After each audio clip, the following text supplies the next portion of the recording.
Dear friend, welcome to our channel AEH. Hello guys, you are welcome again. In this video we are just talking about the solution, a chemistry concept for class 12th, part 1. First of all, if we want to know about the solution, first of all we would know about the mixture. It is necessary to know about the mixture if we are going to know about the solution. Mixture, when two or more substance which are chemically non-reactive are mixed, they form mixture. यानी कि जब दो या दो से ज़्यादा substance जो chemically non reactive हों और आप उनको आपस में मिक्स कर दें, तो ये जो फॉर्मेशन होता है इसी को ही मिक्सचर बोलते हैं. हम डिफाइन कर सकते हैं when two or more substance आप ब्रैकेट में लिखेंगे chemically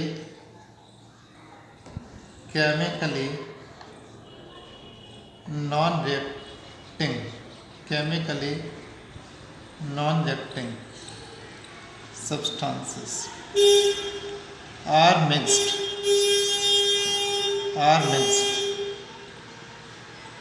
they form mixture.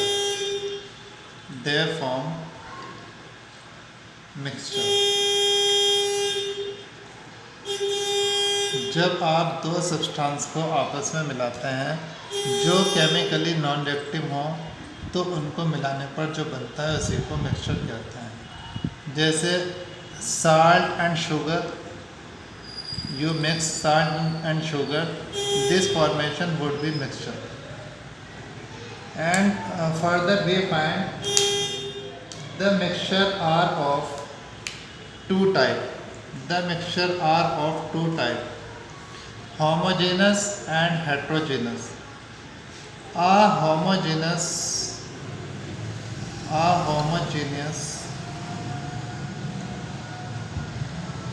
mixture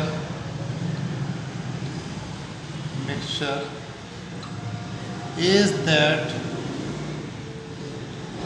that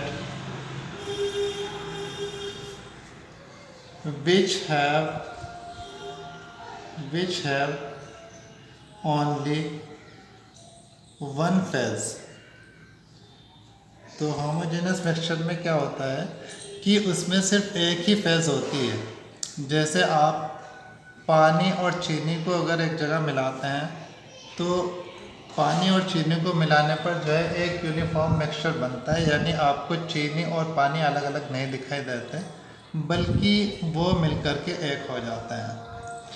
और फिर अगर देखें while a heterogeneous mixture mixture is that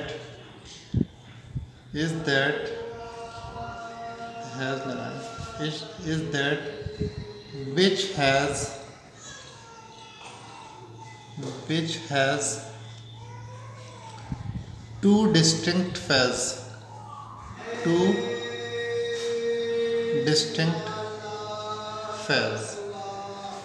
heterogeneous mixture में आपने देखा कि क्या होता है, दो डिस्टिंक्ट फेज होती है. जैसे अगर आप पानी में सैंड डालते हैं, सैंड डालने पे क्या होगा, सैंड आपको अलग दिखाई देगी और पानी आपको अलग दिखाई देगा. तो ऐसे मिक्सचर को बोलेंगे आप हेट्रोजेनस. होमोजेनस मिक्सचर ऐसा होता है जिसकी फेज एक ही होती है, यानी कि क्या बोलते हैं, दो चीज़ें मिलकर एक इस तरह से घुल जाती हैं, वो अलग अलग दिखाई नहीं देती, वो होमोजेनस मिक्सचर होता है. और अगर हेट्रोजेनस मिक्सचर की बात करें तो इसमें क्या होता है, दो चीज़ें मिल तो जाती हैं बट में उनका जो फेज होता है फिर भी डिस्टिंक्ट होता है, यानी कि उन वो परावस्थाएं अलग अलग आपको दिखाई देती हैं, तो ये हेट्रोजेनियस मिक्सचर कहलाता है। तो अब करते हैं सॉल्यूशन के बारे में बात। Let's talk about the solution. तो अगर आप सॉल्यूशन को देखें, solution is also a homogeneous mixture. Solution भी क्या होता है, ये होमोजेनियस मिक्सचर होता है। तो हम क्या लिखेंगे, solution is a homogeneous mixture. Homogeneous mixtures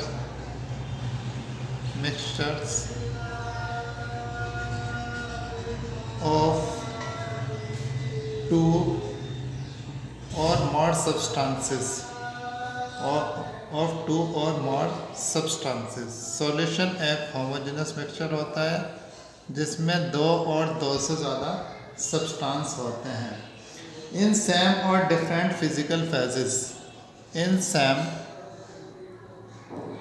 same और डिफरेंट फिजिकल फेजेस क्या होता है कि या तो वो सेम फेज में हो सकते हैं या डिफरेंट, उनकी जो फिज़िकल फेजेस होगी या तो सेम होगी या फिर डिफरेंट होगी। सेम और डिफरेंट फिज़िकल फेजेस, जैसे अगर हम सेम की बात करें, सेम में आप ऐसा लें कि आपने नमक लिया और क्या बोलते हैं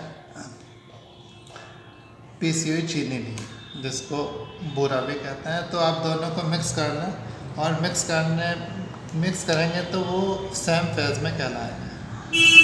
लेकिन अगर आप चीनी के साथ पानी ऐड करते हैं तो उस कंडीशन में क्या होता है कि वो जो मिक्सचर होता है उसकी जो फिज़िकल फेज है वो अलग अलग होती है, क्योंकि एक की सॉलिड है जो क्या बोलते हैं जो आपने शुगर ली है, और जो पानी लिया है उसकी लिक्विड फेज है।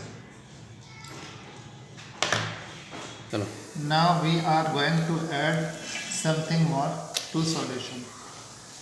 तो इसमें कुछ और ऐड करेंगे। इसमें हम कहते हैं the substances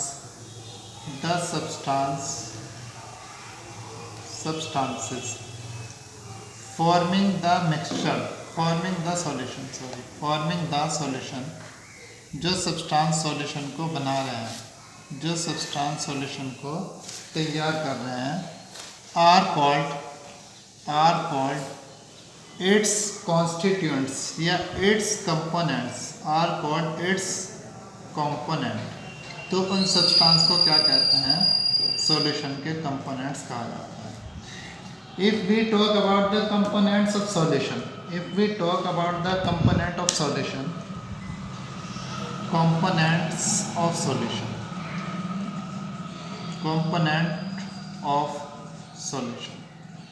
अगर आप सॉल्यूशन के कंपोनेंट्स की बात करें, कंपोनेंट्स ऑफ सॉल्यूशन की बात करें, तो there are two components of solution. First we will discuss which is said solute. एक को क्या कहते हैं, solute. Generally the components which is present in small quantity is called solute। the component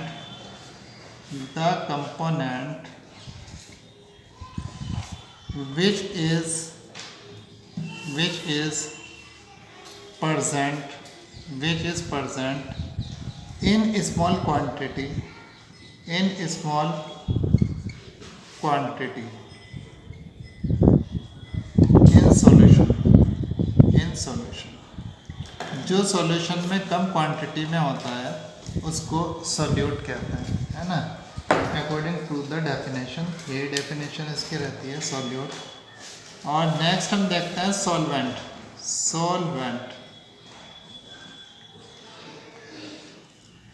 तो इसमें क्या हो जाएगा, द कंपोनेंट्स क्या हो जाएगा, द कंपोनेंट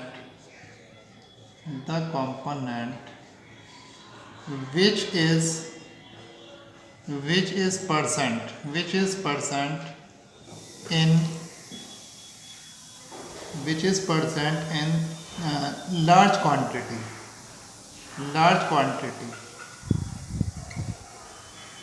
जो लार्ज क्वांटिटी के अंदर मौजूद हो इन सॉल्यूशन के अंदर, उसको हम सॉल्वेंट बोलते हैं, है ना। तो कंपोनेंट्स में सॉल्यूट और सॉल्वेंट वो जो कम क्वांटिटी में सॉल्यूशन में मौजूद हो, सॉल्वेंट वो जो ज़्यादा क्वांटिटी में सॉल्यूशन में मौजूद हो। एग्जाम्पल ले लीजिए,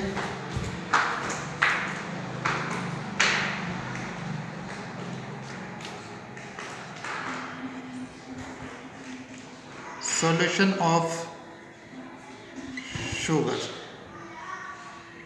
विद वाटर। अगर आप शुगर का सॉल्यूशन पानी के साथ में बनाते हैं, if you added 50 ml water and 100 gram sugar,